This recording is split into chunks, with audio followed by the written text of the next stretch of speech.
नाज़रीन अवामी न्यूज़ में खबरन जो सिलसिलो जारी है। इन वक्त असीं तव्हांखे सिंधड़ी खां ख़बर ॾींदा हलूं त सिंधड़ी लॻ ॻोठ अतर मरी जे रवासिन अली दोस्त मरी, यार मोहम्मद मरी, सालिया मरी, शेर अली मरी ऐं ॿिनि जी अॻुवाणी में अनोखो एहतजाज कंदे झोली झले 10,000 रुपया चंदो करे यूसी चेयरमैन इस्माइल कुंभार जे यूसी जो ऐं चेयरमैन जो नालो साॻियो आहे। झोली ॾींदड़नि खे 10,000 रुपया इनाम ॾियण जो ऐलान कंदे इन्हनि चयो आहे त बल्दियाती इलेक्शन में वोट वठण बाद यूसी चेयरमैन गुज़िरियल 4 सालनि खां गायब है। ॻोठ में पाणी न आहे। हिकु ॿिनि वोटरनि वारनि खुशामदीद माण्हुनि खे टे पाणी जा तला मिलिया आहिनि। असां ॻोठ में 114 वोट दाख़िल हुजण बावजूद पीपी जो यूसी चेयरमैन वोट वठण बाद असां लाइ ॼण कोमा में हलियो वियो आहे। असां ॻोठ में पाणी जो बहिरान असांजे ॻोठ में पाणी जो बहिरान आहे, पर असांखे पाणी जो तला त न मिलियो आहे, पर नलको बि न आहे मिलियो। पाणी लाइ दरबदर आहियूं, न रोड आहे न रस्तो आहे। असां वटि यूसी जो ज़िले काउंसिल जो मेंबर मुजीब शर पंहिंजे ॻोठ में 3 मोरियूं लॻरायूं आहिनि, असांखे हिकु बि न आहे ॾिनी। असांजा 80 ॿारड़ा ॻोठ जी प्राइमरी स्कूल में मास्तर न हुजण करे माल चारण ते मजबूर आहिनि, जिन जो मुस्तक़बिल ऊंदाहे थी रहियो आहे। वाज़े रहे त ॻोठाणनि एहतजाज ॻोठ में बैनर लॻाए छॾिया आहिनि त ईंदड़ इलेक्शन में को बि वोट वठण लाइ तकलीफ़ करे असांजे ॻोठ न अचे।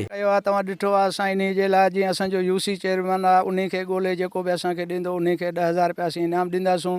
इन जो मक़सदु इहो आहे त जो इलेक्शन खां पोइ असां हुनखे अखी न ॾिठो, जीअं वोट ॾिनासीं वठी वियो हलियो, जीअं अॼु सूधो असांखे को बि जाइज़ कमु तरक़ियाती असांजो न आहे थियो। असांजो एहतिजाज इन जे लाइ पहिरियों असांजो मुतालबो इहो आहे त ख़ुदा असांजा 70 खां 80 ॿार नंढड़ा जेको तालीम जहिड़े ज़ेवर खां महरूम आहिनि, असांखे मास्तर ॾिनो वञे। पहिरियों शर्त इहो आहे त असांजा ॿार पढ़नि। ऐं ॿियो असांखे अॼु हींअर पाणी जी हेॾी तकलीफ़ आहे, बंदी जेको सालियानो बंदी थी आहे, असांखे पीअण लाइ पाणी जो तकलीफ़ आहे ऐं रस्ते रोड जो असांखे तकलीफ़ आहे। असांजा जाइज़ मुतालबा जेके आहिनि उहे हल कया वञनि। अगरि जे हींअर बि असांजो जाइज़ मुतालबो हल न थियो त पोइ असांजो इहो ई ऐलान आहे, असां पंहिंजे सभिनि खे ॿुधाइणु चाहियूं था MP खां वठी MNA ताईं त असांजो बाइकाट आहे, हेलो को असां वटि वोटनि जे लाइ को बि तकलीफ़ न करे।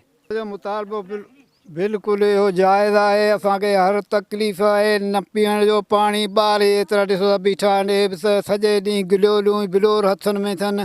बिल्कुलु असांजो पाणी जो रोड जो रस्ते हर तकलीफ़ आहे, उनजो कुझु असांजो हल कयो वञे। जे न त ईंदे लाइ असां वटि वोट लाइ केर बि न अचे। असां अगरि PP जीअं दौर में आयो उन हर वक़्तु PP खे वोट ॾींदासीं, अॼु हर दौर में असीं नज़र अंदाज़ कया था वञूं।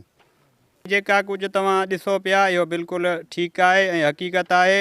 असां सां कंहिं बि क़िस्म जो इंसाफ़ न थियो आहे ऐं अञा ताईं असां इंसाफ़ जी उमेदु असां इन्हनि खां रखी आहे। अगरि जे हिन इलेक्शन ताईं बल्दियाती इलेक्शन जेका हाणे थींदी इन में असांखे इंसाफ़ इन खां अॻु में न मिलियो, असांजा को बि मसइलो हल न थियो त असांजी बिल्कुलु बाइकाट आहे वोटनि खां। ऐं असां वटि को बि जेको आहे सो नुमाइंदो वोटनि जी उमेदु करे न अचे। महिरबानी। वधीक ख़बरनि ऐं तफ़सील जे लाइ विज़िट कयो असांजी वेबसाइट awamiNewsHD.com ऐं ॾिसंदा रहो अवामी न्यूज़ HD।